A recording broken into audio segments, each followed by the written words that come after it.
দুনিয়ার জীবনে যদি অডেল সম্পত্তির মালিক হইতে চাই, দুনিয়ার জীবনে যদি বেলা হিসাব রিজেকের মালিক হইতে চাই, তাহলে আপনাকে আমাকে আল্লাহ আল্লাহর রসুলের পরেই আমাদের মা বাবার কথা মতোই চলতে হবে। কেননা আল্লাহ রসুল বলেন, যে উম্মত তার সমস্ত আত্মীয় স্বজনের সাথে সম্পর্ক বজায় রাখবে, বিশেষ করে সবচেয়ে বড় আত্মীয় আল্লাহ আল্লাহর রসুলের পরে যে আত্মীয়ের নাম হচ্ছে মা বাবা। এই মা বাবার প্রতি যেই উম্মত মা বাবার প্রতি সদাচরণ করবে, মা বাবার খেদমত করবে, আল্লাহর রসুল তার দরবারে নবুয়ত থেকে ঘোষণা করেন, আল্লাহ পাক মা বাবার খেদমতের কারণে, মা বাবার দোয়া নেয়ার উসিলায় ছেলে সন্তানের জন্য দুনিয়ার মধ্যে বেলা হিসাব রিজেকের দরজাটা আল্লাহ খুলে দিবেন। সাথে সাথে আল্লাহ পাক তাকে বরকতওয়ালা হায়াত দান করবেন। আল্লাহ পাক মা বাবার খেদমতের কারণে রিজেকের মধ্যেও বরকত দিবেন, হায়াতের মধ্যেও বরকত দান করবেন।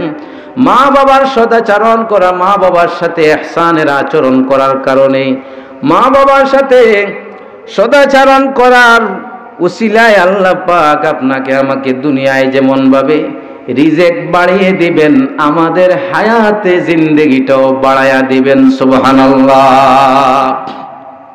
কে না চায় 2 দিন বেশি বাঁচিয়ে থাকতে? সবাই চায়। 80 বছরের বুড়া হয়ে গেছে, তারপরেও মরতে চায় না, ঠিক কিনা? আল্লাহর নবী বলেন, এই হায়াতে জিন্দেগির কত মূল্য।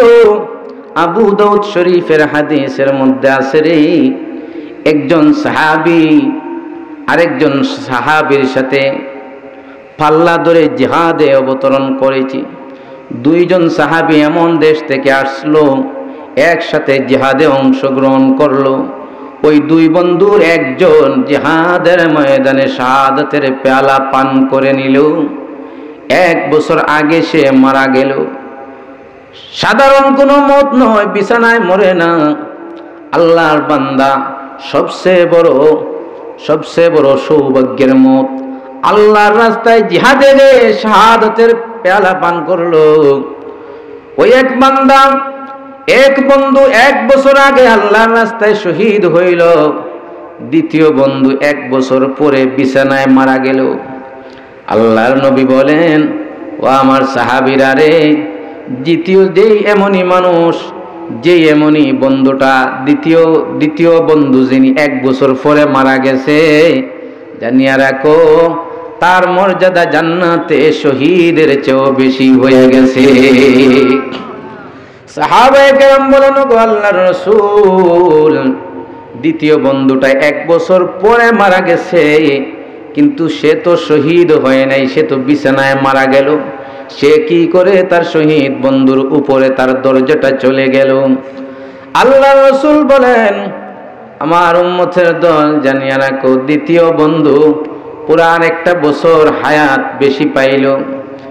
1 বছরের মধ্যে 365 দিন, প্রতিদিন 5 ওয়াক্ত নামাজ বেশি পড়লো। যেরকম আল্লাহু আকবার। 1 বছর হায়াত বেশি পাইল, এই জন্য সে আল্লাহর রাস্তায় দান খয়রাত করার সুযোগ পাইল। 1 বছর হায়াত বেশি পায়া পুরা একটা রমজানের রোজা হে বেশি রাখলো। যেরকম আল্লাহু আকবার। এই জন্য রহমতের সাগর বলেন, আমার উম্মত জানিয়া রাখো, 1 বছরের হায়াত বেশি পাইল, বেশি পাওয়ার কারণে ওই শহীদ উম্মতের চেয়েও সে আগে চলে গেল। 1 সেকেন্ডের হায়াত এত মূল্য রাখে। 1 মুহূর্তের হায়াত যদি আমরা কাজে লাগাইতে পারি, 1 মুহূর্ত কাজে লাগাইয়া যদি আমরা দিল থেকে একবার শুধু পড়ি লা ইলাহা ইল্লাল্লাহু মুহাম্মাদুর রাসূলুল্লাহ। ওরে আল্লাহর গোলাম, এই কালেমাটা পড়তে কত সময় লাগলো? 1 ঘন্টা লাগছে? 10টা মিনিট লাগছে না 1টা মিনিট লাগছে? ও ভাই, আধা মিনিটের মধ্যে এই কালেমাটা পড়ে নিলেন। আপনি যদি মুসলমান নাও হন, 100 বছরের অগ্নিপূজক, 100 বছরের কাফের, 100 বছরের নাস্তিক বেঈমান যদি দিল থেকে একটা মুহূর্তের কাজে লাগায়া ইখলাসের কালেমাটা যদি পাঠ করে রে, আমার আপনার নবীজি বলেন এই কালেমার বদৌলতে আল্লাহ পাক তাকে 10 দুনিয়ার একটা জান্নাত দান করে দিবি। ইন্নাল ইসলাম ইয়াহদিমু মা কানা ক্বাবলাহু। আমার উম্মত জানিয়া রাখো, নিশ্চয়ই যে উম্মত দিল থেকে একবার কালিমা পড়লো, একবার কালিমা পড়া মুসলমান হইল, আল্লাহর নবী বলেন তার পিছনের সমস্ত জিন্দেগির গুনাহ খাতা মাফ হয়ে গেল। এমনকি যদি সে 100 বছর নয় 1000 বছর হায়াত পায়া পুরা জীবনটাকে কুফর শিরকের মধ্যে কাটায়া দেয়, আল্লাহর নবী বলেন একবার কালিমা পাঠ করার কারণে তার পিছনের 1000 বছরের শিরিক কুফর নাস্তিক বেঈমানির গুনাহগুলো আল্লাহ মাফ করিয়া তাকে বেলা হিসাব জান্নাতি বানায়া দিবেন, কোনো সন্দেহ না। একবার যদি কেউ এই কালিমা দিল থেকে পড়ে, আল্লাহ নবী বলেন মাফাতিহুল জান্নাতি শাহাদাতু আল্লাহ ইলাহা ইল্লাল্লাহ। আমার উম্মত ভালো করে বুঝিয়া রাখে, কেউ যদি দিল থেকে একবার এই কালেমা লা ইলাহা ইল্লাল্লাহ পাঠ করে, আল্লাহ পাক এই কালেমার বিনিময়ে 8টা জান্নাতের চাবি দান করে দিবি। এই কালেমা জান্নাতের চাবি, শুধু চাবি নয়, মিফতাহুন এক বচনে বলেন নাই নবী, নবী জানায়া দিছেন মাফাতিহুল জান্নাহ, মাফাতিহুন বহু বচন। কেউ যদি জীবনের একটা মুহূর্তে কাজে লাগায় কালিমা পড়ে, আল্লাহ পাক এই মুহূর্তের বিনিময়ে আল্লাহ পাক তাকে জান্নাতের 8টা দরজার চাবি তাকে দান করিয়া আল্লাহ পাক তার মেহমান খানার মেহমান বানায়া দিবি। দুনিয়ার জীবনে একটা মুহূর্তের কি মূল্য, এই জন্য আমাদেরকে প্রতিটা মুহূর্তের খবর নিতে হবে, প্রতিটা মুহূর্ত আল্লাহর হুকুম নবীর তরিকা মতো চালাইতে হবে। জোরে কোন আল্লাহু আকবার। আল্লাহর নবী এই জন্য জানিয়ে দিলেন রিজার রাব্বি ফি রাজাল ওয়ালিদি ওয়া সাখাতুর রাব্বি ফি সাখাতিল ওয়ালিদ। ও আমার উম্মত জানিয়ে রাখো, তোমরা যদি সমস্ত আত্মীয় স্বজনের সাথে সম্পর্ক বজায় রাখতে পারো, বিশেষ করে তোমাদের আল্লাহর রসুলের পরে সবচেয়ে বড় আত্মীয় মা বাবা, এই মা বাবার যদি হুকুম মানতে পারো, মা বাবার যদি নেক দোয়া নিতে পারো, মা বাবার নেক নজর যদি তোমরা অর্জন করতে পারো, আল্লাহ পাক দুনিয়ার জীবনে তোমাদেরকে এমন একটা আরামের শান্তির জীবন দান করবেন যে দুনিয়ার জীবনের মধ্যে শান্তির জীবন পাওয়ার পরে কোনো অশান্তি আর থাকবে না। যেই দুনিয়ার জীবন লাভ করবে, এমন একটা স্বাদের জীবন লাভ করবে, তার মধ্যে কোনো পেরেশানি আর টেনশন থাকবে না। আল্লাহর নবী বলেন, তুমি যদি দুনিয়ার জীবনে তোমার রিজেক বাড়াইতে চাও এবং দুনিয়ার হায়াত যদি বাড়াইতে চাও, তাহলে তোমার মা বাবার খেদমত করতে থাকো, মা বাবার দোয়া নিতে থাকো। মা বাবা যদি বিছানায় পড়িয়া যায়, মাসকে মাস বছরের বছর যদি বিছানায় পড়ে থাকে, তারপরেও মন খারাপ করো না, মা বাবার খেদমত করতে থাকো। আল্লাহ পাক দুনিয়ার জীবনে তোমার হায়াত বাড়ায়া বেলা হিসাব রিজিকের ব্যবস্থা করে দিবেন। আল্লাহ পাক আখিরাতের শেষ জীবনের শান্তি ঠিকানা জান্নাত তোমার জন্য বরাদ্দ করবেন। সুবহানাল্লাহ। এই জন্য ভাই, মা বাবার খেদমত এটা জরুরি কিনা? মা বাবার খেদমত প্রত্যেকের উপর জরুরি, এত জরুরি আল্লাহর রসুলের পরে সবচেয়ে বড় হক যদি হয় তাহলে মা বাবার হক। জোরে কোন আল্লাহু আকবার। আল্লাহর রসুল বলেন, দুনিয়ার জীবনের হায়াতে জিন্দেগির যেই মূল্যটা তোমরা বুঝতে পারলে, দুনিয়ার জীবনের একটা মুহূর্তের কি মূল্য আছে। একটা মানুষ সারাটা জীবন নাফরমানি করলো, শুধু তাই নয়, সারাটা জীবন একটা মানুষ কুফর শিরকের মধ্যে ডুবিয়া থাকলো, শেষ জীবনে আইসা শুধু কালিমাটা পড়লো, একটা ওয়াক্ত নামাজ পড়ার সুযোগ পাইল না। আল্লাহর নবীর একজন দুইজন সাহাবী নয়, অনেক সাহাবীর জীবনী আছে শুধু দিল থেকে একবার কালিমা পড়ছে আর জিহাদের ময়দানে শরীক হইয়া তুমুল যুদ্ধ শুরু কইরা শহীদ হইয়া গেল। আল্লাহর রাসূল বলেন দাখালাল জান্নাহ ওয়া মা সাল্লা লিল্লাহি সালাতান। আমার উসাইরিম নাম তার আমর ইবনে উকাইশ, উহুদের ময়দানে আইসা কালিমা পড়ল, মুসলমান হইল, একটা ওয়াক্ত নামাজ পড়ার সুযোগ পায় নাই। আল্লাহর বান্দা ডাইরেক্ট জান্নাতে পৌঁছে গেল। দুনিয়ার জীবনের হায়াতের জিন্দেগির মূল্য আছে না নাই? দুনিয়ার জীবনে যত কষ্ট হোক আল্লাহর কাছে মওত কামনা করা যাবে না, আল্লাহর কাছে মৃত্যুর তামান্না করা যাবে না রে ভাই। যত বড় বিপদ আসুক না কেন জানিয়া রাখো, যত বড় মুসিবত আসুক, জাহান্নামের কঠিন আযাবের চেয়ে বড় মুসিবত দুনিয়ায় আসতে পারে না। কবরের আযাবের চেয়ে বড় আযাব দুনিয়ার মধ্যে আসতে পারে না। এই জন্য দুনিয়ার জীবনের মধ্যে যত কষ্ট আসুক, যত মুসিবত আসুক, ধৈর্য ধরবেন, মওতের তামান্না করবেন না। জুড়ে থেকে জুড়ে এইভাবে বেশি থেকে বেশি দোয়া করবেন, আল্লাহুম্মা জালিল হায়াতা জিয়াদাতাল লি ফি কুল্লি খাইর ওয়াজআলিল মাউতা রাহাতাল লি মিন কুল্লি শার। দুনিয়ার মধ্যে শত কষ্টে জর্জরিত হইলেও, শত শত মুসিবতের মধ্যে লিপ্ত হইলেও আল্লাহর কাছে মওত তামান্না করবা না। কারণ দুনিয়ার জীবনের হায়াতে জিন্দেগির এত মূল্য, এই জীবনের একটা মুহূর্ত কাজে লাগাইলে মওলার জান্নাত পাওয়া যায়। আর একটা মুহূর্তের মধ্যে যদি কুফরি কালেমা মুখের মধ্যে নিয়ে আসেন, একটা মুহূর্ত কাজে না লাগানোর কারণে তোমার জন্য মওলার জাহান্নাম। জুরে কও নাউযুবিল্লাহ। একবার শুধু জবান দিয়া বলেছো আল্লাহ পাক এই যে তুফান দিলেন আর আমার সিমের জারটা নষ্ট করে দিলেন, জুরে কোন নাউযুবিল্লাহ।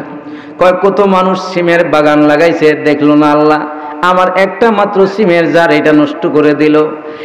আমার পাশের বাড়ির ওনার 60টা ফুটন্ত গোলাপ সবটাই বেঁচে আছে, একবার অসুস্থ হয় না।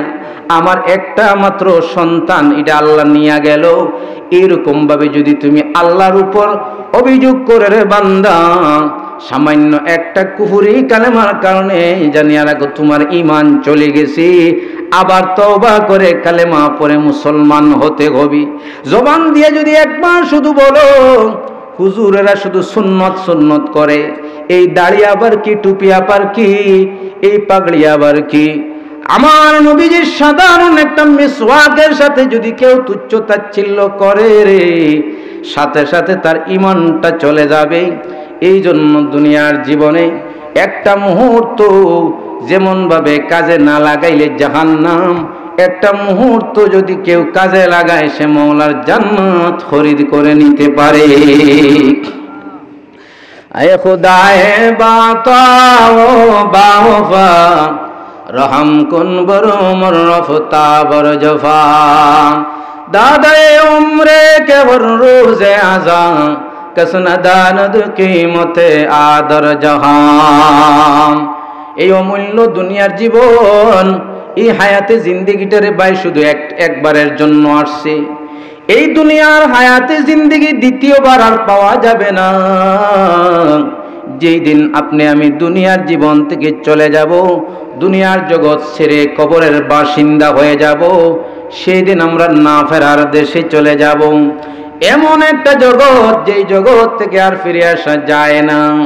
আল্লাহর কসম, কবরে যাওয়ার পরে তুমি যখন আখিরাতের জগৎটা সচক্ষে দেখতে পারবা, এক সুবহানাল্লাহর বিনিময়ে মওলা পাকের পক্ষ থেকে কি পুরস্কার আর কি নিয়ামত। হুজুর আমরা কত যে ওয়াজ করলো, সুবহানাল্লাহ এটা সহজ কালেমা, পড়তে দেরি জান্নাতে গাছ হইতে দেরি হয় না। এত বিশাল একটা গাছ হবে, ইয়াসিরুর রাকিবু ফি জিল্লিহা মিআতা আমিন লা ইয়াকতাউহা। ও আমরার মুসলমান, একটা মুহূর্তের কাজে লাগায়া দিল থেকে শুধু একবার সুবহানাল্লাহ পড়বা, সাথে সাথে আমার আল্লাহ জান্নাতের মধ্যে এমন একটা বিশাল গাছ দান করে দিবেন। সেই বিশাল গাছটা এমন বড় হবে রে, যার ছায়ায় তেজি গুড়া দিয়া দৌড়ে 100 বছর দৌড়েও গাছের ছায়াটাই শেষ হবে না। আরো আস্তে কন্যা সুবহানাল্লাহ। এই যে একটা গাছ লাগছে, আবার বলেন সুবহানাল্লাহ। আরেকটা লাগান সুবহানাল্লাহ, আরেকটা লাগাবেন সুবহানাল্লাহ। এই সুবহানাল্লাহর জন্য আজ যদি বুঝে না আসে, কবর দেশে গেলে বুঝবেন। আখিরাতের ওয়েটিং রুম হলো কবর। ইমাম হাসান বসরি রহমতুল্লাহ আলাইহি বলেন, ও নবীর উম্মত, সুবহানাল্লাহর বিনিময়ে সওয়াব, সেই সওয়াবের কথা যখন কবরে গেলে জানতে পারবে, আল্লাহর কাছে ডাক দিয়ে বলবে, ওগো আল্লাহ, রব্বানা আবসারনা ওয়া সামি'না ফারজি'না না'মাল সালিহান ইন্না মুকিনুন। ও আমার রব, সুবহানাল্লাহর বিনিময়ে জান্নাতের মধ্যে এমন বিশাল গাছ পাওয়া যায়, সুবহানাল্লাহ আলহামদুলিল্লাহ বলতে দেরি 7 আসমান 7 জমিনের ভিতরটা সওয়াবের দ্বারা ভরতে দেরি হয় না। ওগো আল্লাহ, এতদিন আমি বুঝি নাই, এবার কবরে এসে আমি বুঝি ফেলছি। দয়া করে আমাকে একটা মুহূর্তের জন্য দুনিয়ায় ফেরত দিয়ে দাও। ও আমার আল্লাহ, 1 বছরের জন্য আমি আপনার কাছে ফেরত যাওয়ার দরখাস্ত করি না। আমার আল্লাহ 1 মাসের জন্য, 1 সপ্তাহের জন্য চাই না, 1 ঘন্টাও চাই না, শুধুমাত্র একটা মুহূর্ত আপনার কাছে চাই। আমি ভিক্ষুক, আপনার দুয়ারে খাড়া। ওগো মওলা, আমাকে নিরাশ কইরো না, শুধু একটা মুহূর্তের জন্য দুনিয়ায় আমারে পাঠায়া দাও, 1 সেকেন্ডের জন্য পাঠায়া দাও, যাতে করে আমি দুনিয়ায় গিয়ে একবার দিলটা ঠান্ডা করে সুবহানাল্লাহ পড়তে পারি। জোরে কন্যা সুবহানাল্লাহ। দুনিয়ার মধ্যে একটা মুহূর্তের মূল্য তো বেশি রে। শুধুমাত্র সুবহানাল্লাহ পড়ছো, আল্লাহ পাক জান্নাতে গাছ দান করে দিবেন। শুধুমাত্র একটা মুহূর্তের মধ্যে আলহামদুলিল্লাহ পড়ছো, সবাই বলেন না আলহামদুলিল্লাহ। তামলাউল মিজান, আলহামদুলিল্লাহর একটা মুহূর্ত কাজে লাগানোর কারণে আল্লাহ পাক মিজানের পাল্লা সওয়াবের দ্বারা ভরে দিবেন। আলহামদুলিল্লাহর সাথে সুবহানাল্লাহ মিলায়া দাও। তামলাআনি মা বাইনাস সামাওয়াতি ওয়াল আরজ। রহমতের নবী বলেন, ও আমার উম্মত, আলহামদুলিল্লাহর সাথে সুবহানাল্লাহ অ্যাডজাস্ট করিয়া পড়ো না। সুবহানাল্লাহি ওয়াল হামদুলিল্লাহ তামলাআনি মা বাইনাস সামাওয়াতি ওয়াল আরজ। সুবহানাল্লাহ আলহামদুলিল্লাহ পড়ার সাথে সাথে আমার আল্লাহ 1 আসমান নয়, 1 জমিন নয়, 7 আসমান 7 জমিন এবং তার ভিতরে যত সৈন্য আছে পুরা খালি জায়গাটা সওয়াবের দ্বারা ভরে দিবি। আল্লাহর নবী সুলাইমান আলাইহিস সালাম তার সিংহাসন নিয়ে আকাশের মধ্যে বাতাসের মাধ্যমে বিমানের মতো চলে যাইতেছেন। যে যুগে বিমান ছিল না, মোটর যান ছিল না, সেই মোটরের যুগ নয়, সেটা ছিল উটের যুগ। সেই উটের যুগের মধ্যে আল্লাহ পাক তার বান্দা সুলাইমানকে এই দুনিয়ার রকেটের চেয়ে, আধুনিক যুগের রকেটের চেয়ে কোটি কোটি গুণ বেশি দ্রুতযান সিংহাসন দান করেছেন। এমন বিশাল সিংহাসন নিয়ে আকাশের মধ্যে উড়ে উড়ে যাইতেছেন। আল্লাহর এক বান্দা, আবিদ বান্দা ডাক দিয়ে বলে সুবহানাল্লাহ, জুড়ে বলে সুবহানাল্লাহ। কিন্তু দাউদ আলাইহিস সালামের ছেলে সুলাইমান আলাইহিস সালাম তিনি সাধারণ মানুষ ছিলেন না, তিনি ছিলেন রুহানি জগতের চিকিৎসক আর ডাক্তার।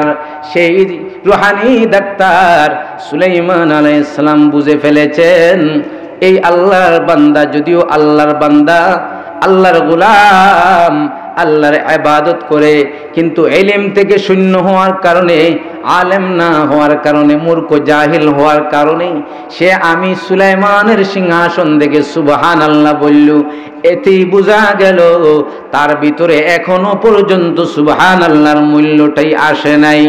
আল্লাহর নবী সুলাইমান ডাক দিয়া বলেন, ওরে আল্লাহর বান্দা, বুড়া হয়ে গেলা, চুল পাকায়া ফেললে, দাড়ি পাকায়া ফেললে, এখনো দুনিয়ার মহব্বতটা অন্তর থেকে বাইর করতে পারলে না, এখনো পর্যন্ত বুঝতে পারলে না তুই যে সুবহানাল্লাহ বললে, এই সুবহানাল্লাহর মূল্যটা কত।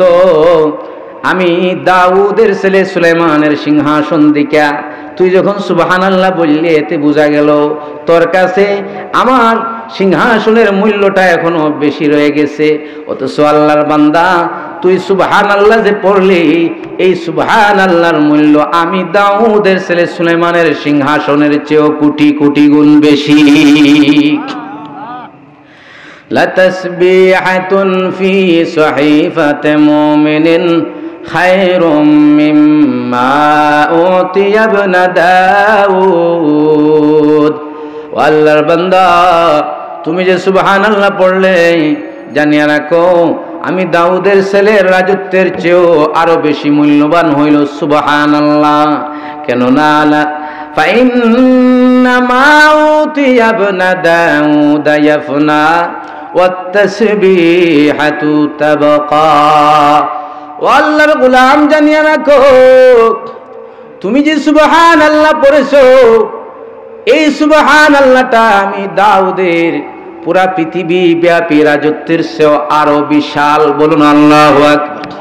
সুলাইমান আলাইহিস সালামের রাজত্বটা পুরা পৃথিবী ব্যাপী ছিল, পুরা পৃথিবীর একসাথে বাদশা ছিলেন সুলাইমান। আল্লাহর নবী সুলাইমান বলেন, কারণ হইল একটাই, আমি সুলাইমানের রাজত্ব চিরেই ধ্বংস হয়ে যাবে, আমি সুলাইমানের সিংহাসনটাও চিরেই ধ্বংস হবে, কিন্তু তুমি যে আল্লাহর বান্দা সুবহানাল্লাহ পড়েছো, এই সুবহানাল্লাহর বিনিময়ে জান্নাতে আমার মওলা যে গাছটা দান করে দেবেন, কোটি কোটি কোটি বছর যাবে রে, কিন্তু এই জান্নাতের গাছের ডালটা কখনো ভাঙবে না, পাতা ঝরবে না, একটা ফল ঝরবে না। আর নিয়ত করার সাথে সাথে মুখে ফল চলে আসবে, কিন্তু সাথে সাথে আমার আল্লাহর কুদরতে ওই খালি জায়গার একটা ফল ধরবি। সুবহানাল্লাহ। এর সুবহানাল্লাহর বিনিময়ে সেই গাছটা কখনো ভাঙবে না, কখনো পুরাতন হবে না, তার পাতা ঝরবে না, কখনো ডাল ভাঙবে না। ওই ফলগুলা খাবে, তোমার মনে ইচ্ছা আসার সাথে সাথে ফলগুলা ঝুঁকিয়ে তোমার মুখের মধ্যে চলে আসবে। আল্লাহ পাক ঘোষণা করে দিয়েছেন, ওয়াদানিয়াতান আলাইহিম যিলালুহা ওয়াযুল্লিলাত কুতুফুহা তাযলীলা। জোরে কোন সুবহানাল্লাহ। আল্লাহর গোলামের দল, আমাদেরকে এই কথার ইয়াকিন রাখতে হবে, কোন মুহূর্তে জানি আমাদের এই জীবন শেষ হয়ে যায়। এই জীবনটা এমন রে ভাই, আল্লাহর নবীর শিক্ষা, সকাল হইলে বিকালের অপেক্ষা করা যাবে না, বিকাল হইলে সকালের অপেক্ষা করা যাবে না। ফাইন্নাকা ইয়া আবদাল্লাহি লা তাদরি মাসমুকা গাদা। কেননা ওরে ওমরের বেটা আব্দুল্লাহ, সকাল হইলে বিকালের অপেক্ষা করো না, বিকাল হইলে সকালের অপেক্ষা করো না। কেননা জানো কি তুমি আগামীকালকে তুমি ঘুম থেকে গিয়ে উঠতে পারবে? আগামীকালকে তোমার নাম জিন্দাদের লিস্টিতে থাকবে, নাকি তোমার নামে ইন্না লিল্লাহর ঘোষণা হবে? এই জন্য আল্লাহর নবীর শিক্ষা, উদ্দা নাফসাকা মিন আহলিল কুবুর। ও আমার গোলামের দল, দুনিয়ায় থাকতে তুমি তোমাকে কবরবাসী মনে করো, দুনিয়ায় থাকতে তুমি তোমাকে মুর্দা মনে করো, মরার আগে যদি মরতে পারো, আল্লাহ পাক তোমাকে এমন একটা হায়াত দান করে দিবেন, যে হায়াতে জিন্দেগির শুরু আছে কিন্তু কোনো শেষ নাই। দুদিনের হায়াতে জিন্দেগির ভাই একেবারেই কম একটা সময়। এই হায়াতে জিন্দেগিটা যদি আমাদের হাত ছাড়া হয়ে যায়, কখনো আর ফিরে আসবে না। এই দুনিয়ার হায়াতে জিন্দেগিটা মাত্র একবারের জন্য। বাবা গেছে ফিরত আসে নাই, দাদা গেল ফিরত আসে নাই, পরদাদা গেল ফিরত আসে নাই। সমস্ত মানুষ যারা দুনিয়া থেকে চলে গেল, একবারের জন্য ফিরত আসে নাই, একটা ফোন করেও জানাইতেও পারে নাই কবরের অবস্থা। এই জন্য রে ভাই, এই দুনিয়ার জীবন ছাড়ার আগে এই দুনিয়ার মূল্য দিতে হবে। দুনিয়ার হায়াতে জিন্দেগিটা শেষ হওয়ার আগে দুনিয়ার জীবনের মূল্য দিতে হবে। এই দুনিয়ার জীবনে যদি একবার দিল থেকে একটা মুহূর্ত কাজে লাগায় সুবহানাল্লাহ পড়ি, আল্লাহ পাক এর বিনিময়ে আল্লাহ পাক দয়া করে জান্নাতে বড় গাছটা দান করে দিবেন। যদি কালেমা লা ইলাহা ইল্লাল্লাহ পড়ি, আফজালুজ যিকরি লা ইলাহা ইল্লাল্লাহ। নবীজি বলেন, তুমি যদি কালেমা পড়ো, এটা শ্রেষ্ঠ জিকির হইল। এই কালেমা যদি পড়ো, যেই কালেমা কাফেরের 100 বছরের কুফুরের গুনাহ মাফ করে দিবে, সেই কালেমা তুমি মুসলমানের কবিরা গুনাহগুলোকে মাফ করতে পারে না। একজন মুসলমান দৈনিক সন্ধ্যায় সকালে 100 বার করে কালেমা পড়বে, আল্লাহ পাক এটাকে তার তওবা নাসুহা হিসেবে ধরে নিবেন। আল্লাহ পাক এই কালেমার বদৌলতে তার পিছনের সব গুনাহ মাফ করে দিবেন। এই জন্য রে ভাই, দুনিয়ার একটা মুহূর্তের মূল্য আছে না নাই? দুনিয়ার একটা মুহূর্তের মূল্য এত বেশি, একটা মুহূর্তের কাজে লাগায়াম এই পুরা বাংলাদেশের মতো 10টা নয়, পুরা পৃথিবীর মতো 10টা দুনিয়ার মালিক হওয়া যায়। জোরে কো সুবহানাল্লাহ। পুরা পৃথিবীর মতো 10টা পৃথিবীর মালিক যদি হইতে চাও, দুনিয়ার প্রতি মুহূর্তটারে কাজে লাগাও। দুনিয়ার হায়াতে জিন্দেগির মূল্য বেশি। এই জন্য বলেছিলাম, আল্লাহর কাছে মৃত্যু কামনা করতে নবীজি নিষেধ করে দিয়েছেন। দুনিয়ার জীবনে যদি একটা রাত বেশি পাওয়া যায়, একটা দিন যদি বেশি পাওয়া যায়, একটা ঘন্টা একটা মুহূর্ত যদি বেশি পাওয়া যায়, এইটার সওয়াব আল্লাহ পাক আমাকে দান করবেন। খালি জান্নাতে গেলে দেখা যাবে সুবহানাল্লাহর বিনিময়ের বিশাল গাছ। কিন্তু এই গাছগুলা দেখতে দেখতে, বাগানগুলা দেখতে দেখতে এক পর্যায়ে যখন হাঁটতে হাঁটতে এক দুনিয়া শেষ হবে, বাকি এখনো আছে বাকি 9 দুনিয়া। এই 9 দুনিয়ার জান্নাতটা হাঁটবো আর আফসোস করতে থাকবো, কেননা আমার 9 দুনিয়ার জান্নাতটাই খালি রইয়া গেল। খালি জান্নাত দেখার পরে আমার জন্য আফসোস করতে হবে। আল্লাহর রাসূল বলেন, জান্নাতে যাওয়ার পরে কোনো ধরনের আফসোস থাকবে না। লা ইয়াতাহাসসারু আহলুল জান্নাতি ইল্লা আলা সাআতিন মাররাত বিহিম লাম ইয়াযকুরুল্লাহ তাআলা। জান্নাতীরা রে, জান্নাতে যাওয়ার পরে কোনো ধরনের অসুখ বিসুখ থাকবে না, কোনো ধরনের টেনশন থাকবে না, কোনো ধরনের অশান্তি থাকবে না, কোনো ধরনের আফসোস করতে হবে না। কিন্তু একটা জিনিসের জন্য আফসোস করবা, দুনিয়ার যেই মুহূর্তটা, যেই সেকেন্ডটা আল্লাহর জিকির ছাড়া গাফলতের সময় কাটাইলা, সেই দুনিয়ার জীবনে গাফলতের সময়ের জন্য আফসোস করতে হবে।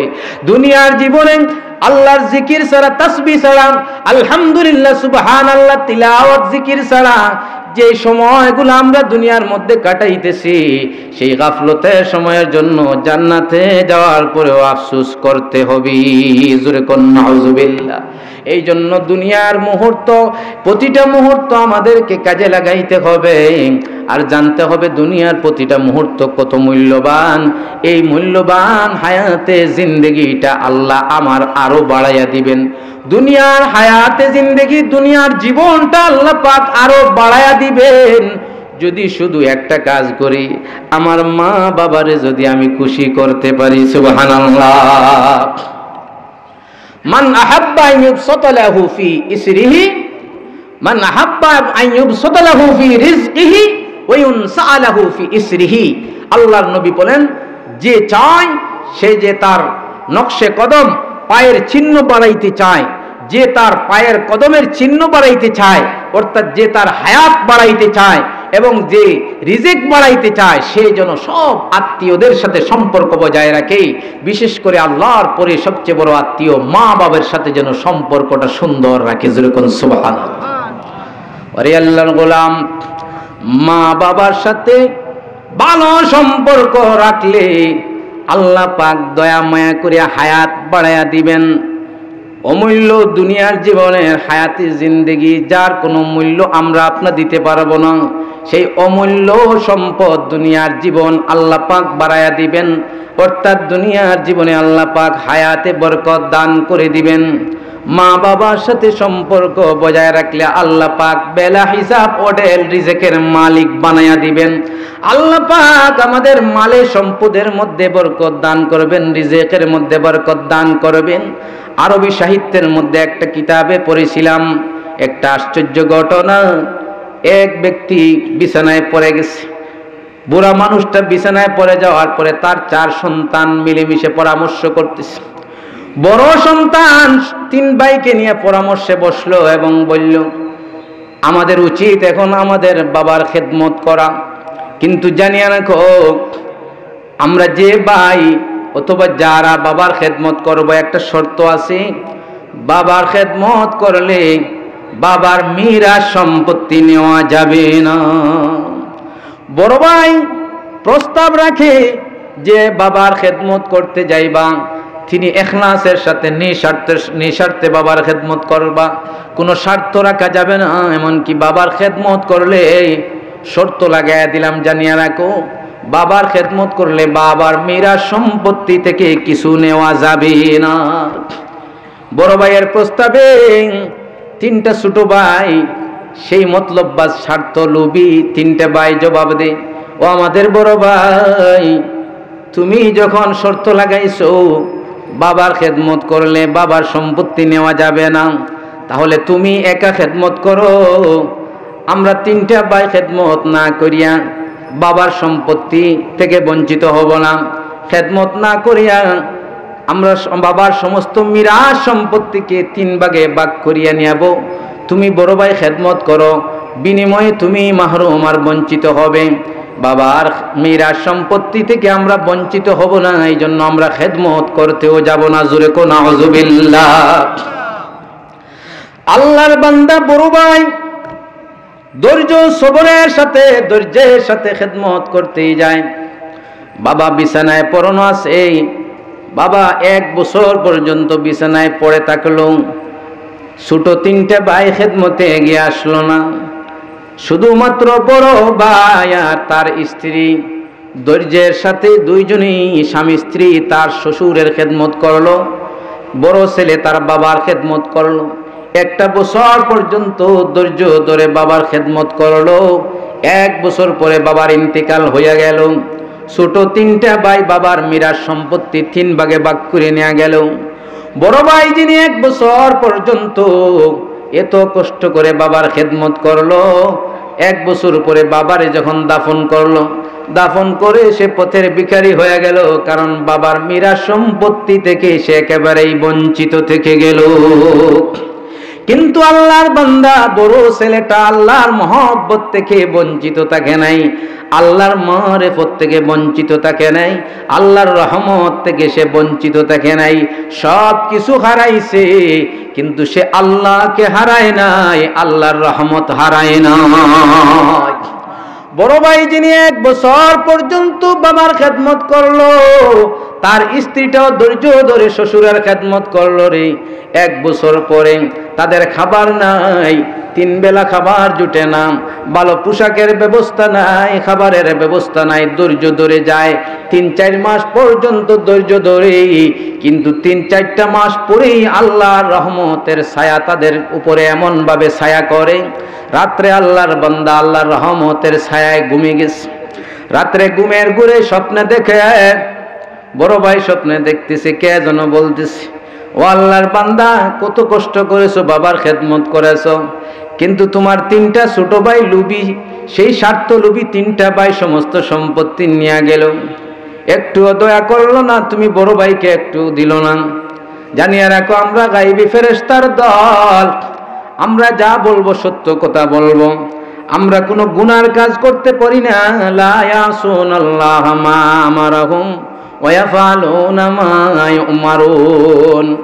আম্বিয়া কেরাম যেমন ভাবে মাসুম আর বেগুনাহ, আমরা ফেরেশতার দল বেগুনাহ মাসুম আমরা মাসুম বেগুনা ফেরেশতার দর সত্য একটা কথা বলতেছি, আল্লাহর বান্দা তুমি এত কষ্ট করে বাবার খেদমত করছো, 3 বেলা ভাত তোমার কপালে জুটে না, যাও ঘুম থেকে উঠিয়েই অমুক পাহাড়ে যাও, ওই পাহাড়ের পাদদেশে একটা গাছ আছে, ওই গাছের জড়ের মধ্যে 10টা দিনার পড়ে আছে, 10টা দিনার নিয়ে আসো, তুমি শান্তিতে খাও।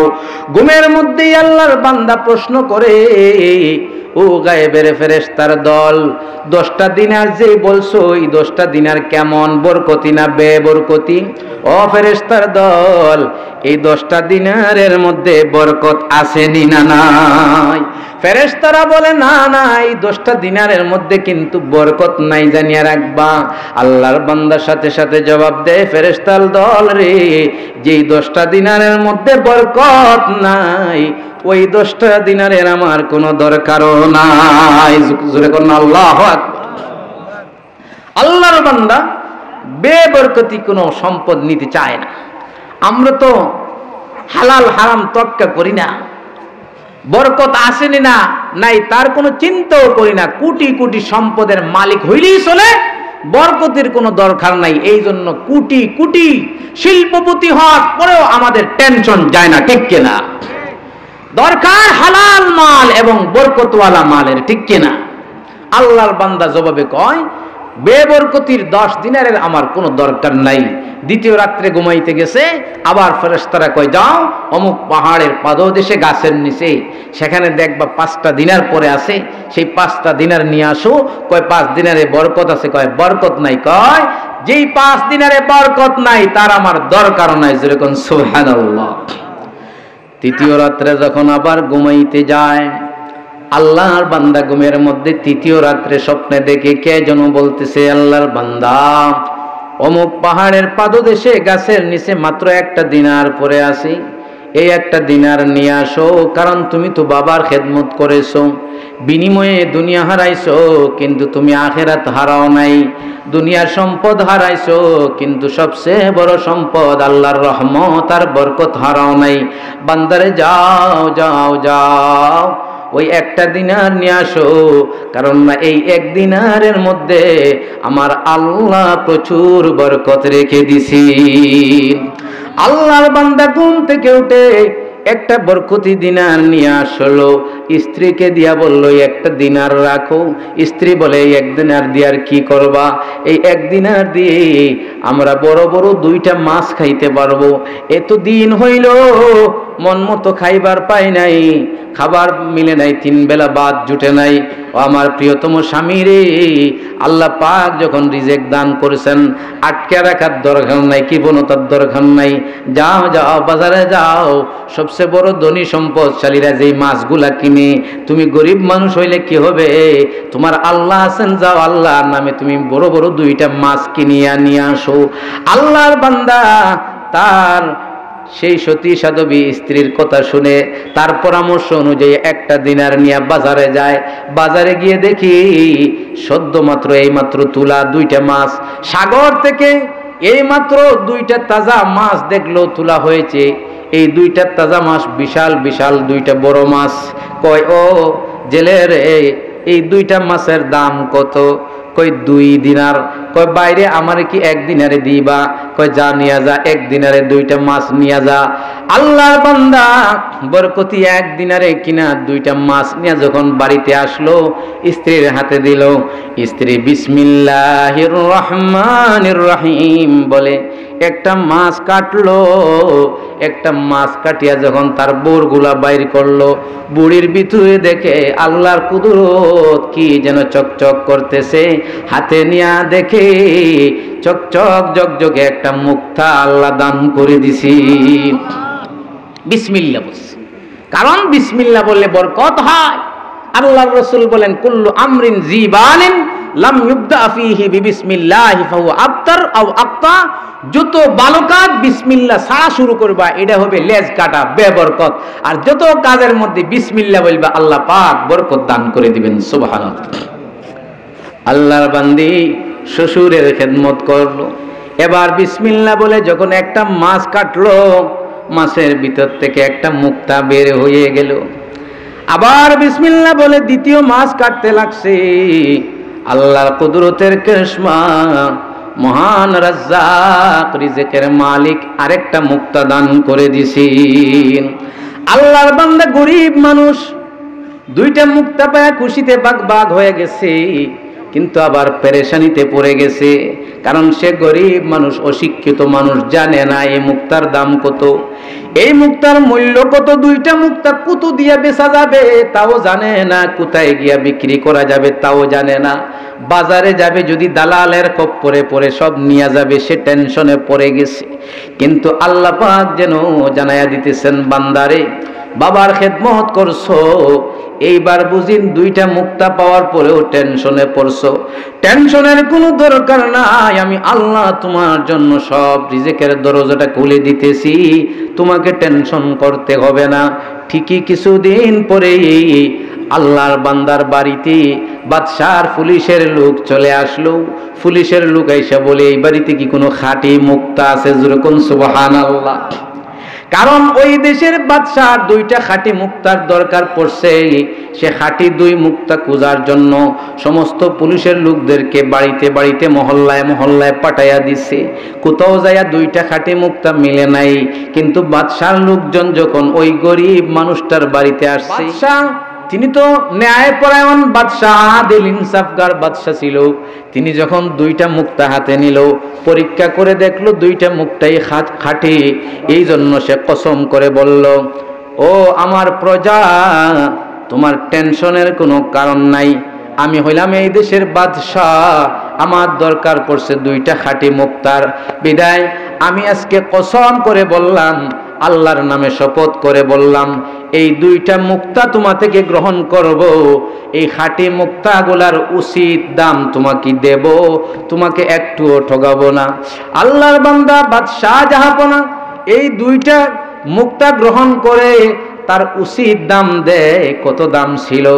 আল্লাহর কুদরত, ওই বাদশাহ দুইটা মুক্তার বিনিময়ে এই গরিব মানুষটাকে 200 গাদা বুঝাই করে সোনা দিয়া দেয়। আল্লাহর বান্দা বাবার খেদমত করলো, দুনিয়া সম্পদ থেকে বঞ্চিত হইল, ধৈর্য ধরল একটা বছর, তারপরে আরো 3-4 মাস ধৈর্য ধরল, কিন্তু আল্লাহর রহমত তার সাথে শামিল হাল ছিল, আল্লাহর রহমত আর বরকত তার সাথে ছিল। ইন্নাল্লাহা মা'আস সাবিরিন, আল্লাহ পাক বলেন, সবরকারী ধৈর্য ধারণকারী বান্দারে ধৈর্য হারাবে না, সবর যদি করতে পারোস আমি আল্লাহ তোর সঙ্গে আছি, তোর কোনো চিন্তা নাই। আল্লাহ পাক তার সঙ্গী হয়ে গেছেন, বিদায় আল্লাহ পাক তার কুদরতের নিজাম লাগায় দিয়া এই দুইটা মুক্তাকে বাজারে না নিয়া, বাজারে গিয়ে সেই ধরনের দালালের খপ্পরে পড়ার থেকে আল্লাহ পাক বাঁচায়া স্বয়ং বাদশার দরবারে পৌঁছায় দিলেন। আর বাদশাহ উচিত দাম দিতে গিয়া দুইটা মুক্তার বিনিময়ে 200 গাদা বুঝাই করে সোনা দিয়া দিল। খিদমতে মাদর ফিদর কুন ইখতিয়ার, তাশবি দরদ আলম বখতিয়ার।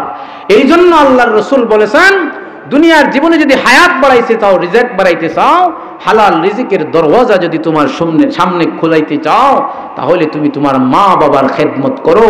আর মা বাবার খেদমত না করিয়া যদি মা বাবাকে নারাজ করো, তাহলে জানিয়ে রাখো দুনিয়ার জীবনে অশান্তি, আখিরাতের জীবনে অশান্তি। আখিরাতের জীবন যেমন বরবাদ, দুনিয়ার জীবনও বরবাদ।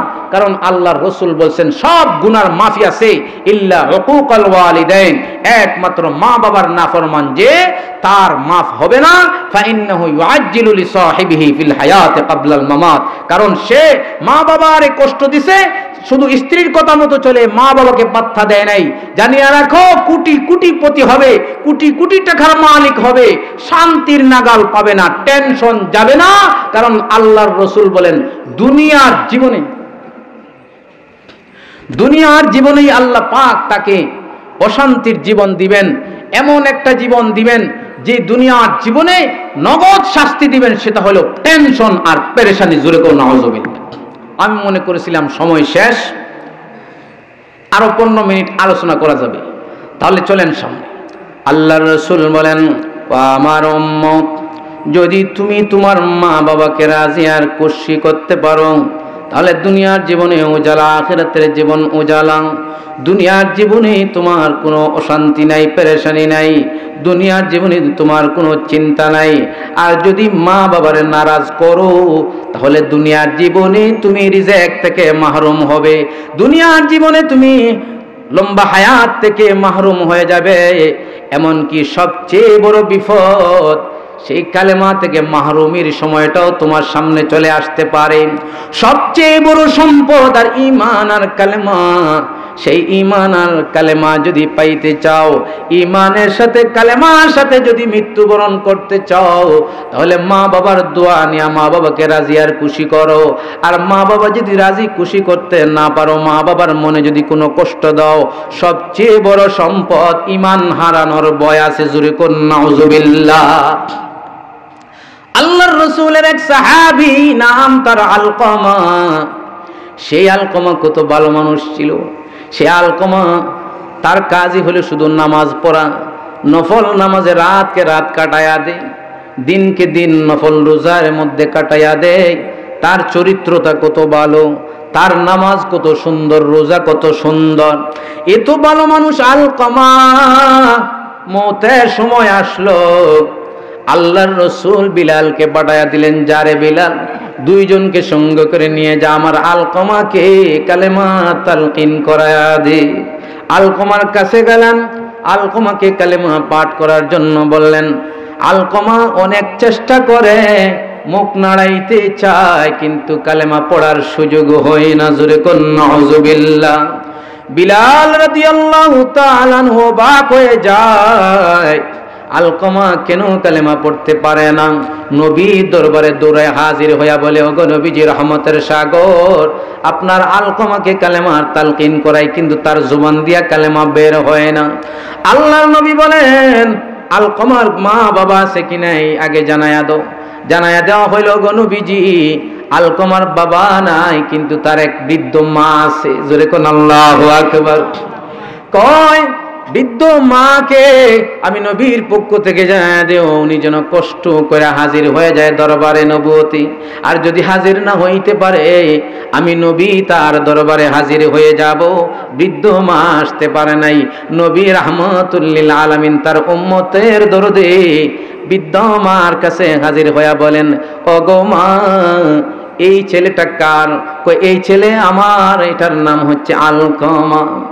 নবী বলেন, ওগো মা, তোমার আলকমা কেমন ছিল? মা বলে, ওগো নবীজি আমার আলকমা কত ভালো ছিল। কই, তার চরিত্রটা কেমন ছিল? তার চরিত্রটা খুবই ভালো ছিল। কই, সে কেমন আমল করত? মা বলে, আমার আলকমা সারা রাত নফল নামাজ করে কাটাইয়ে দেয়, সারাদিন রোজা রেখে কাটাইয়া দেয়। কই, ওগো মা, আপনার ছেলেটা কেমন ছিল?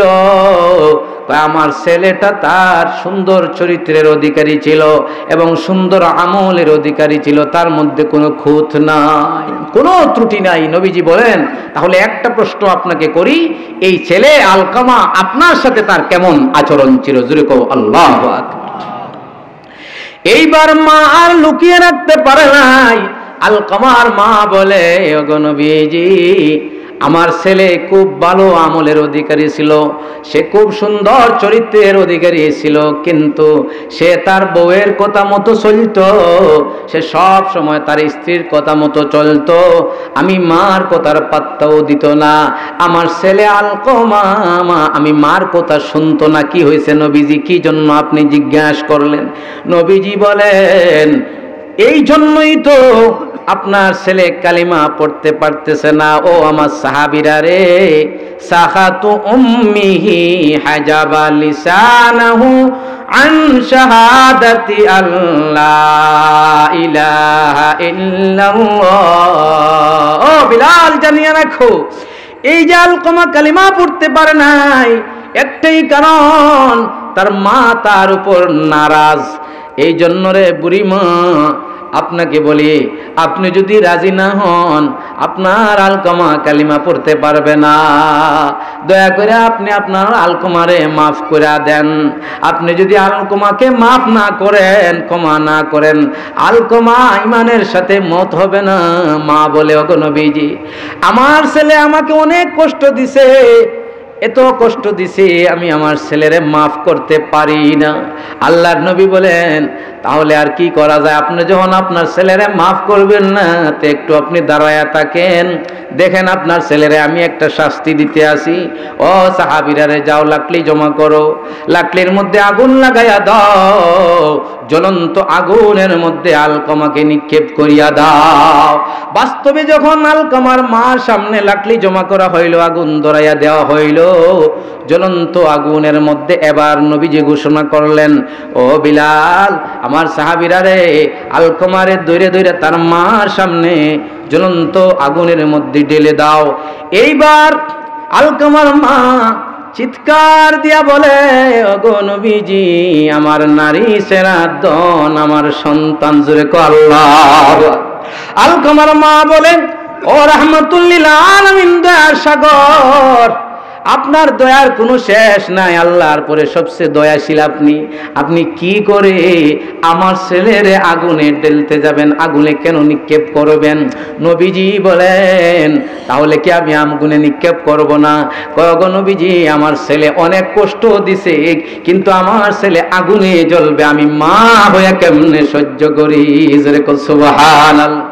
আল্লাহর নবী বলেন, ওরে বুড়ি মা, এইবার জানিয়ে রাখো, তোমার ছেলেরে আমি দুনিয়ার আগুনের মধ্যে ফেলবো, এটা যদি তুমি সহ্য করতে না পারো, জানিয়ে রাখো, তোমার ছেলেরে যদি তুমি দিল থেকে মাফ না করো, ছেলে কালিমা না পড়া ঈমান হারা হয়ে মরবে। দুনিয়ার আগুনে চেয়ে 70 গুণ পাওয়ার কঠিন আগুনে তোমার ছেলে জ্বলবে, এবার কি তুমি বরদাস্ত করতে পারবে? আল্লাহর বান্দি সাথে সাথে বলে, জাযাকাল্লাহ, জাযাকাল্লাহ কে চশমম বাজে কর দি, মরাবা জান জানা হামরাজ করে দি। ওগো নবীজি, আল্লাহ পাক আপনাকে উত্তম জাযা দান করেন, কেননা আপনি আমি অন্ধের চোখ খুলে দিয়েছেন। ওগো নবীজি, আমি আমার সন্তানকে জাহান্নামের কঠিন আগুনে জ্বলতে দিব না, আমি বুঝে ফেলেছি। নবীজি, আপনি সাক্ষী থাকুন, আমি দিল থেকে আমার ছেলেকে মাফ করে দিলাম। যখন মা মাফ করে দিছে, মাফ করে দেওয়ার সাথে সাথে নবীর সামনে আল্লাহর বান্দা আলকামা পাঠ করে, লা ইলাহা ইল্লাল্লাহু মুহাম্মাদুর রাসূলুল্লাহ। আল্লাহর বান্দা, জানিয়ে রাখো, মা বাবারে যদি নারাজ করি, মা বাবারে যদি মনে কোনো কষ্ট দেই, তাহলে কালেমা নসিব হবে না, দুনিয়ার মধ্যে আমাকে লাঞ্ছিত অপদস্থ হতে হবে। আল্লাহর নবী মুসলিম শরীফের হাদিসের মাধ্যমে আমাদের সামনে জ্বলন্ত ঘটনা শোনায়া দেন, বনি ইসরাইলের ঘটনা। বনি ইসরাইলের একজন আবেদ না শুধু, উনি একজন বড় আলেম ছিল, সাথে সাথে দরবেশ ছিল, নাম তার জুরাইজ। আল্লাহর বান্দা জুরাইজ, তিনি বনি ইসরাইলের একজন দরবেশ। সেই জুরাইজ নামের ওলি দরবেশ, এত বড় ওলি দরবেশ, তিনি তার মা বাবা সারিয়া, তার বাসা বাড়ি সারিয়া তিনি জঙ্গলে চলে গেছে। জঙ্গলে যায় একটা মসজিদ বানাইছে, তখনকার মসজিদ মানে গির্জা। তিনি ঈসা আলাইহিস সালামের ধর্মের মধ্যে, খ্রিস্টান ধর্মের মধ্যে ছিল, নবী এখনো দুনিয়ায় আসে নাই, এই জন্য সত্য ধর্ম তখন শিখেই ছিল। তিনি বাড়িঘর ছাড়া জঙ্গলার মধ্যে যায় একটা মসজিদের গির্জা বানাইছে।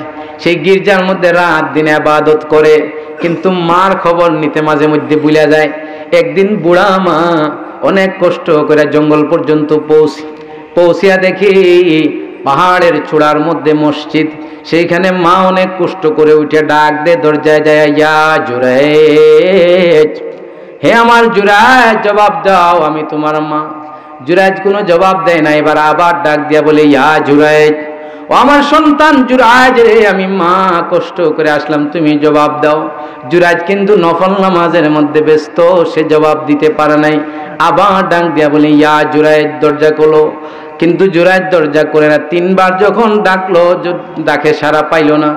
এইবার মার মনে কষ্ট আসছে, 3 বার ডাক দিয়েও ছেলের জবাব পায় নাই। ছেলে যখন ডাকে সাড়া দেয় নাই, তখন মা কিন্তু দিল থেকে একটা বদদুয়া করে দিছে। মুসলিম শরীফের হাদিস, মার জবান থেকে হঠাৎ বের হয়ে গেছে, আল্লাহুম্মা লা তুমিতুহু হাত্তা তুরিয়াহুল মুমিসাত। আয় আল্লাহ, আমার সন্তানরে আমি 3 বার ডাক দিলাম, সে ডাকে সাড়া দিল না, জবাব দিল না। তিনি বদদুয়া দিয়া বলে, আয় আল্লাহ, আমার সন্তানরে নটি বেটির মুখ না দেখাইয়া মারিও না। জোরে কও নাউজুবিল্লাহ, জোরে কও না নাউজুবিল্লাহ। মা বাবার দোয়া যেমন পাওয়ারফুল, বদদুয়া পাওয়ারফুল। কয় আল্লাহুম্মা লা তুমিতুহু হাত্তা তুরিয়াহুল মুমিসাত।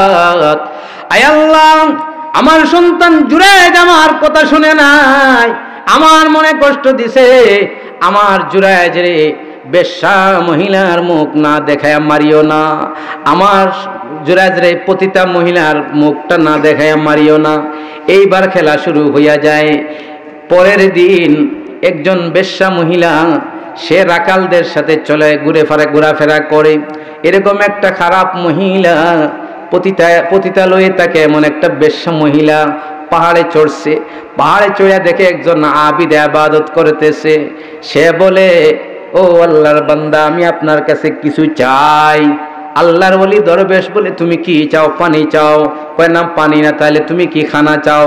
কয় না, আমি খানা চাই না, তবে প্রত্যেক স্ত্রীরা স্বামীর কাছে যেইটা চায় সেইটাই আমি চাই। আল্লাহর বান্দা, আল্লাহ খাঁটি এক দরবেশ, আসলেই তিনি আল্লাহর ওলি ছিল। জবাবে বলে, ওরে আল্লাহর বান্দি, তুমি আমার কাছে এমন খারাপ প্রস্তাব কেমনে দিলাম? স্বামীর কাছে যেইটা চাও আমার কাছে কেমনে তুমি সেইটা চাইলা? আমি হারামে লিপ্ত হইতে পারি না, কেননা ইন্নী আখাফুল্লাহ। বলো না আল্লাহু আকবার। আল্লাহর বান্দা জুরাইজ বলে, আল্লাহর বান্দি, আমি আল্লাহকে ভয় করি, কখনো হারাম কাজে লিপ্ত হইতে পারি না, এই জন্য দয়া করে তুমি এরকম প্রস্তাব আমার কাছে করো না। আল্লাহর বান্দি কয়, না না, তোমাকে আমার সাথে এই কাজ করতেই হবে। যদি না করো, জানিয়া না কও, আমি তোমার বিরুদ্ধে কঠিন ষড়যন্ত্রে লিপ্ত হয়ে যাব। কই, কি কঠিন ষড়যন্ত্র? কয়, আমি রাখালের সাথে মেলামেশা করব, আর যেই বাচ্চাটা ভূমিষ্ঠ হবে সেই বাচ্চাটা আমি জুরাইজ তুমি দরবেশের নামে চালাইয়া দেব। আল্লাহর বান্দা কয়, ইন্নী আখাফুল্লাহ। ওরে আল্লাহর বান্দা, আমি তো আল্লাহকে ভয় করি। যত তুমি ষড়যন্ত্রের ভয় দেখাইতে পারো, কিন্তু আমি আল্লাহর ভয়ে, আমি আল্লাহর নাফরমানের মধ্যে লিপ্ত হইতে পারি না। আল্লাহর বান্দি কয়, এইবার শেষবারের মতো আমার কথাটা মাইনা নাও, যদি না হয় তবে তোমাকে চরম লাঞ্ছিত হতে হবে।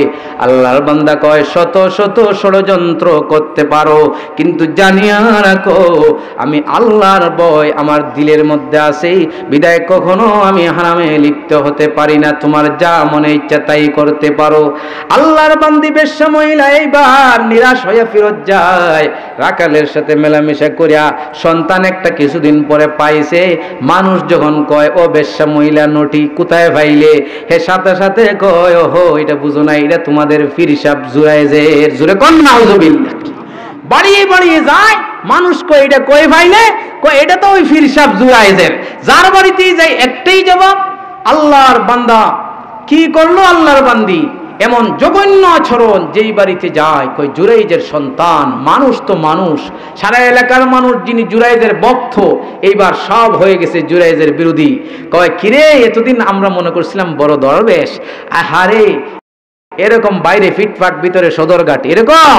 তাহলে চলো চলো, সবাই লাঠি নিয়ে চলো, জুরাইজের পুরা মসজিদ, পুরা তার গির্জাটারে ধ্বংস করে আসি, এবং জুরাইজরে আর পৃথিবীতে রাখা যাবে না।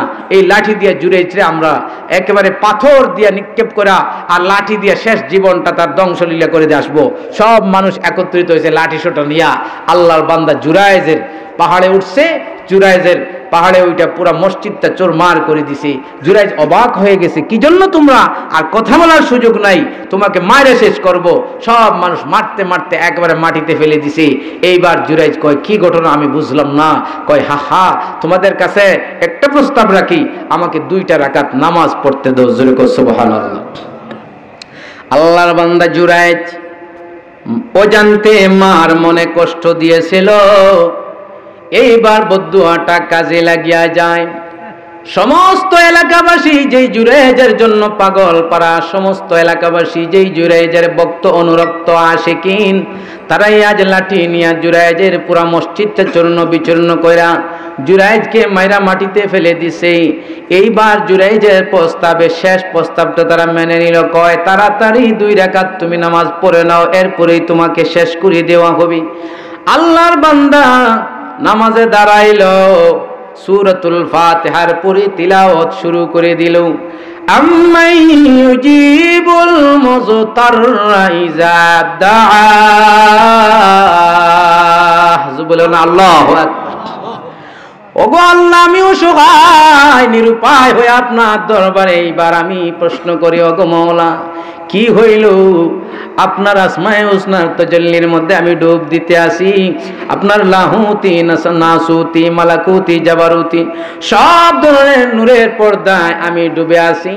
আমি অন্তরের মধ্যে আপনার নূর অবলোকন করি, কিন্তু কি বিপদ হইল, কি দুষ করলাম মাওলা জানি নাই, মানুষগুলো আমাকে জানে মেরে ফেলতেছে, কি হইল?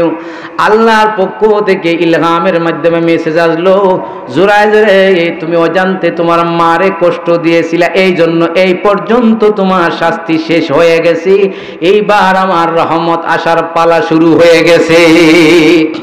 ওরে জুরাইজ, এইবার তোমার বাঁচার একটা মাত্র উপায়, তুমি নামাজে সালাম ফিরে তাদের সামনে ঘোষণা করে দাও, ও আমার এলাকাবাসীরা, নামাজের পরেই আমি এখন তোমাদের সামনে একটা ঘোষণা করব, তোমরা আমাকে মারার জন্য তাড়াহুড়া করবে না। ওই বেশ্যা মহিলার সন্তানটা নিয়ে আসো, আর বেশ্যা মহিলাকে নিয়ে আসো। আমি আল্লাহর নামে বিসমিল্লাহ বইলা ওই শিশু সন্তান বেশ্যা মহিলার সন্তানের পেটে কুসা দিয়া জিজ্ঞাসা করমু, আমি নিজে জুরাইজে জিজ্ঞাসা করমু তার বাবা সম্পর্কে, তার বাবার নাম কি। দেখবে তোমরা এলাকাবাসী, সত্য সত্য ওই নাবুজ শিশু যার এখনো কথা ফুটে নাই, সে আল্লাহর কুদরতে তার বাবার নামটা বলে দিবে। যেরকম সুবহানাল্লাহ।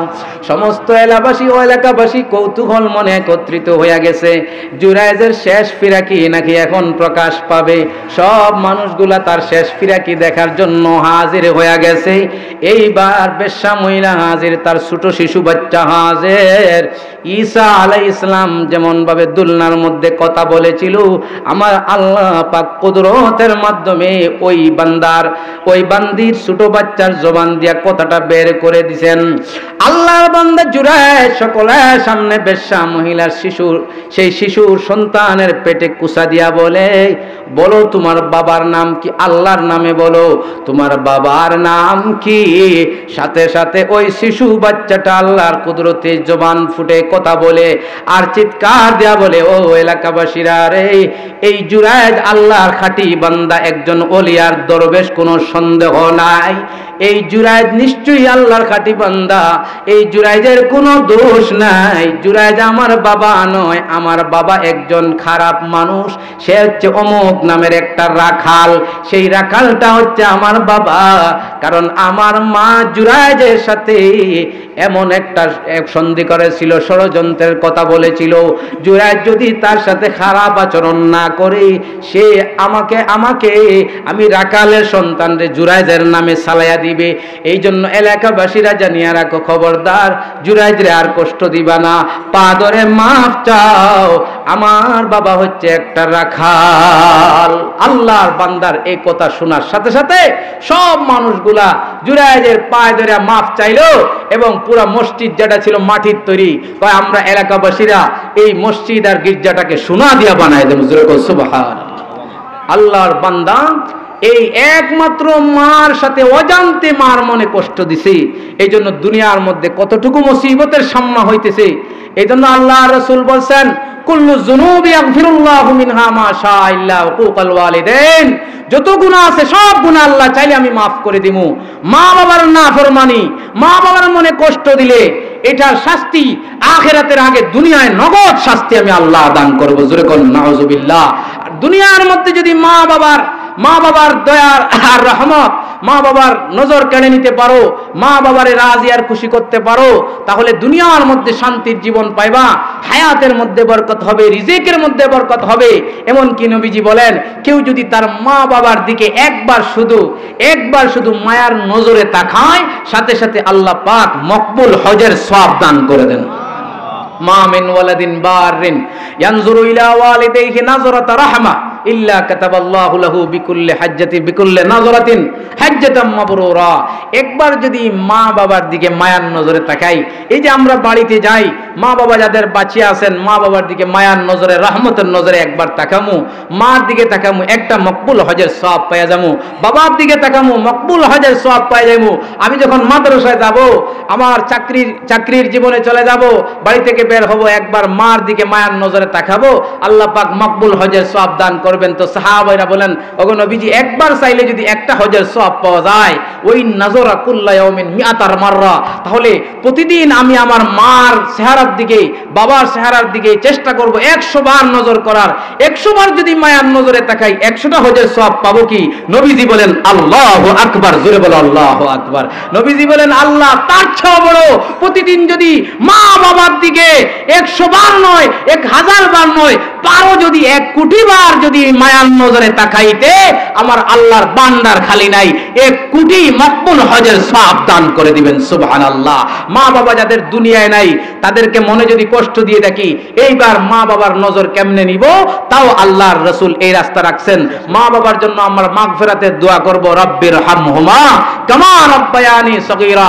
নবীজি বলেন মা বাবার জন্য একটু দোয়া করব, সাথে সাথে আমসাল আল জিবাল, পাহাড় পাহাড় সব আল্লাহ মা বাবার কবরে পৌঁছায় দিবেন। আর মা বাবা খুশি হয়ে বলবে, আমার ছেলে সন্তান আমার কথা মানে নাই, বউর কথা মতো চলছে। আল্লাহ এই কবরের জীবনে এতিম অসহায়, আমার সব সওয়াবের দরজা, আমলের দরজা বন্ধ, আমার সন্তান আমার জন্য স্মরণ করছে, এ আল্লাহ আমার সন্তানরে মাফ করে দাও। সাথে সাথে তুমি মা বাবারে কবরে পাঠানোর পরেও মা বাবার বাধ্য সন্তান হিসাবে আল্লাহর কাছে লিখা হয়ে যাবে। সুবহানাল্লাহ। এই জন্য আমরা সারা দুনিয়ার জীবনে আল্লাহর হুকুম মানবো, নবীর তরিকা মতো চলবো, আর জিন্দা মা বাবার খেদমত করব, মুর্দা মা বাবার নামে হাদিয়া তোহফা পাঠাবো, নফল নামাজ করে, নফল হজ উমরা করে, নফল সদকা খায়রাত করে, এবং সব ধরনের তিলাওয়াত করে, জিকির আজকার করে, তাসবিহ তাহলিল করে মা বাবার নামে হাদিয়া পাঠাইতে পারবো। শুধু মাফ, আল্লাহুম্মা গফিরলি ওয়ালিদাইয়া, আল্লাহ আমার মা বাবার জন্য মাফ করে দাও, বাংলা ভাষায়ও যদি বলি মা বাবারে মাফ করে দাও, আল্লাহ পাক এই সওয়াব মা বাবার নামে দান করে দিবেন। আল্লাহ পাক আমাদের সবাইকে বেলা হিসাব জান্নাতি হওয়ার তৌফিক দেন। আমিন। আসসালামু আলাইকুম ওয়া রাহমাতুল্লাহ। আলহামদুলিল্লাহ, আমরা এতক্ষণ যাবত আমাদের মৌলানা নোমান তৈরি সাহেবের কাছ থেকে সুন্দর আলোচনা শুনছিলাম। হযরতকে মুবারকবাদ জানাচ্ছি। মোহতারাম হাজিরিন, এখন সেখানে আমাদের আযান হবে। আযানের পর